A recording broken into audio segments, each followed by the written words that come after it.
নমস্কার বন্ধুরা, কৃষ্ণা ফুড ওয়ার্ল্ডে আপনাদের স্বাগত। আজ আবারও একটি নতুন ভিডিও নিয়ে চলে আসলাম।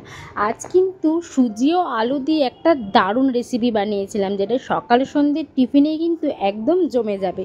রেসিপিটা হলো আলু ও সুজি দিয়ে বানিয়েছিলাম একটা কচুরির রেসিপি। চলুন তাহলে জেনে নিই কচুরির রেসিপিটা আমি কিভাবে করলাম। প্রথমেই দেখুন, একটা ছোট বাটির এক বাটি নিয়ে নিয়েছি সুজি, আর এইদিকে নিয়ে নিয়েছি ছোট বাটির এক বাটি আটা, আর নিয়েছি একটা বড় ও একটা ছোট আলু, খোসাটা ছাড়িয়ে নিয়েছি।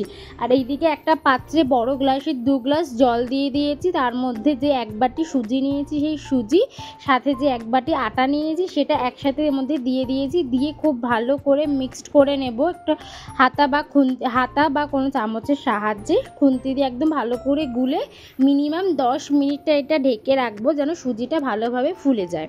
জলে সুজি দিলে বেশিক্ষণ একটু ভিজিয়ে রাখলে কিন্তু সুজিটা বেশ ভালো ফুলে যায়। আর এইদিকে যে আলুটা নিয়েছি, আলুটাকে গ্রেটারের মাধ্যমে কিন্তু একদম ঝিরি করে ঘষে নিতে হবে। একদম যে ছোট সাইজটা আছে সেটা দিয়েই কিন্তু আমি ঘষে নিয়েছি। দেখুন, আলুটাকে ঘষে নেওয়ার পরে কিন্তু খুব ভালো করে ধুয়ে নিতে হবে। আমি প্রথমে ছোট আলুটা ঘষে নিয়ে কিন্তু এবার বড় আলুটা ঘষে নিচ্ছি। দেখুন, আমার এই দিকে কিন্তু আলু ঘষা কমপ্লিট। এবার এই আলুটাকে ভালো করে ধুতে হবে। যতক্ষণ না ধুতে জলটা সাদা হয়ে যাচ্ছে ততক্ষণ কিন্তু এই আলুটাকে ভালো করে ধুয়ে নিতে হবে। দেখুন, আর জলটা কিন্তু একদম সাদা হয়ে গেছে। আমি কিন্তু ওর জন্য আলুটা ভালো করে ধুয়ে তুলে নিয়েছি একটা পাত্রের মধ্যে। এবার কড়াই বসিয়ে দিয়েছি গ্যাসে, তার মধ্যে পরিমাণ মতো রিফাইন তেল দিয়ে দিয়েছি। এবার এর মধ্যে দিয়ে দিতে হবে সামান্য একটু সাদা জিরে দিয়ে দিয়েছি। দিয়ে এবার এর মধ্যে দিয়ে দেব ওই গ্রেট করে রাখা যে আলুগুলো নিয়েছি, সেই গ্রেট করে রাখা আলুগুলো কিন্তু প্রথমে আমি কড়াইতে দিয়ে দেব।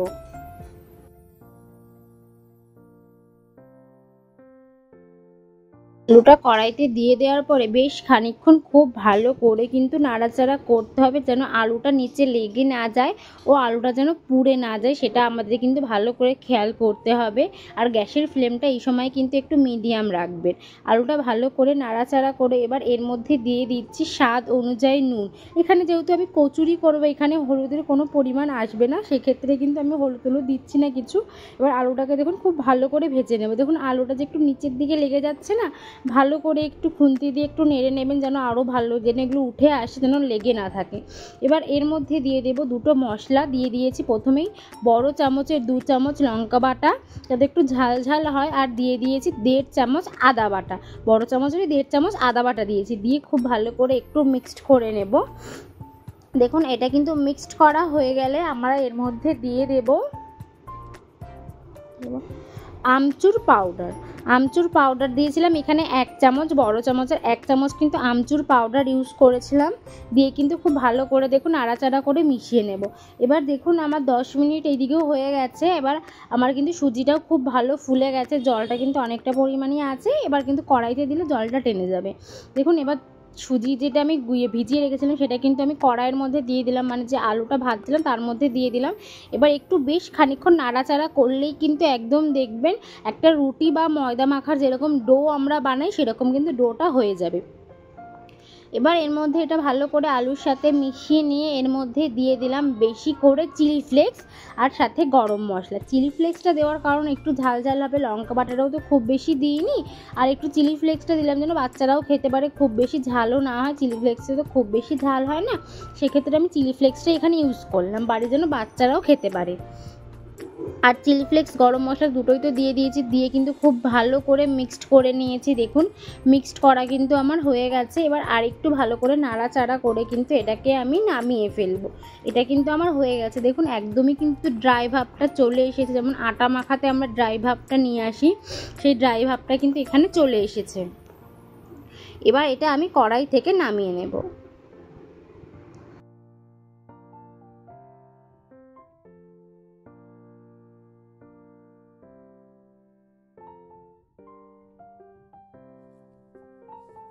এখন নামানোর আগে কিছুটা পরিমাণ কসুরি মেথি আমি হাতের মধ্যে ডলে নিয়েছিলাম। ডলে কিন্তু কসুরি মেথিটা ওপর থেকে ছড়িয়ে দিয়ে ভালো করে নাড়াচাড়া করে কিন্তু মিক্সড করে দেব। এবার কিন্তু আমার এই ডোটা হয়ে গেছে, কচুরির যে ডোটা বানানো সেই ডোটা কিন্তু হয়ে গেছে।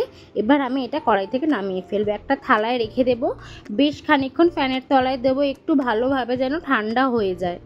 ঠান্ডা না হলে তো আমি হাত দিয়ে লেচি কাটতে পারবো না, সেক্ষেত্রে কিন্তু একটু থালার মধ্যে ছড়িয়ে আমি ফ্যানের তলায় দিয়ে দেবো।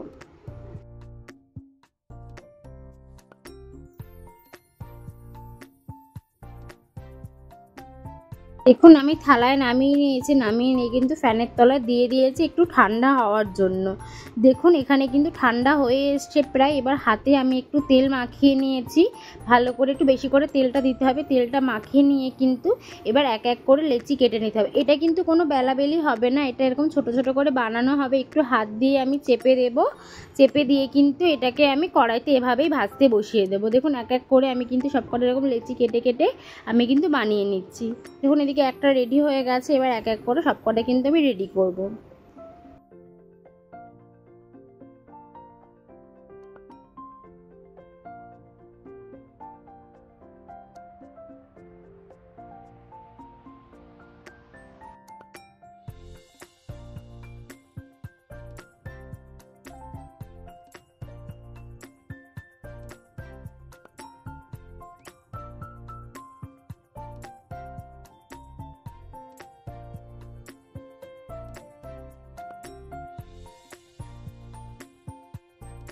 দেখুন এদিকে কিন্তু আমার সব কটা রেডি হয়ে গেছে। এবার আমি এগুলো একটা থালার মধ্যে নিয়ে নিয়েছি। চলুন তাহলে এবার রান্নাঘরে আবার যাওয়া যাক।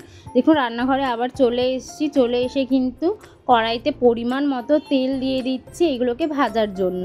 কড়াইয়ের তেল কিন্তু গরম হয়ে গেছে, আমি এবার এক এক করে ছেড়ে দেবো। খুব বেশি প্রথমে ছাড়িনি, যদি কড়াইতে লেগে যায় সেই ভয়ে কিন্তু আমি প্রথমে 4টে ছেড়েছিলাম, 4টে ছেড়ে কিন্তু আমি ভেজে নিয়েছিলাম। দেখুন এগুলো কিন্তু এক পিঠ একটু ভাজা হয়ে এসছে, আমি উল্টে দিচ্ছি আর এক পিঠ ভাজার জন্য। এগুলো একটু খুব বেশি ভাজবেন না, খুব বেশি ফ্লেমও দেবেন না গ্যাসের, যেহেতু এটা সুজি। এগুলো কিন্তু একদম লাল হয়ে যাবে, পুড়ে যাবে, যেহেতু এগুলো আগের থেকে একটু সেদ্ধ মতো করা আছে। একটু কম আঁচেই একটু সময় নিয়ে ভাজলেই কিন্তু হয়ে যাবে আমাদের এই সুজি আলু দিয়ে কচুরি, সকাল ও সন্ধ্যের টিফিন। দেখুন আমার কিন্তু আপনাদের সাথে কথা বলতে বলতে কচুরিগুলো ভাজা হয়ে গেছে, আমি তুলে নিচ্ছি। এটা কিন্তু এটার সাথে কিন্তু কোনো তরকারি বা কোনো কিছু লাগে না, এটা কিন্তু শুধু সস দিয়েই খেতে দারুণ লাগে। দেখুন আমি ওই কটা তুলে নিয়েছি, আর যে কটা বাকি ছিল সে কটাও কিন্তু ভাজতে বসিয়ে দিয়েছি। এইদিকে কিন্তু আমার সব কটা রেডি হয়ে গেছে। চলুন তাহলে একটু সুন্দর করে সসের সাথে সাজিয়ে নেওয়া যাক। দেখুন একটা প্লেটের মধ্যে সুন্দর করে সস নিয়ে নিয়েছি, টমেটো কেচাপ, যেটা আমি বাড়িতেই বানিয়েছি, সেটার সাথে সুন্দর করে কিন্তু আমি সার্ভ করে নিয়েছি। আর আপনারাও বাড়িতে বানিয়ে খেয়ে দেখবেন, অল্প সময়ই লাগে। আর আমার ভিডিওটা ভালো লাগলে like, comment, share and subscribe করতে কিন্তু একদমই ভুলবেন না।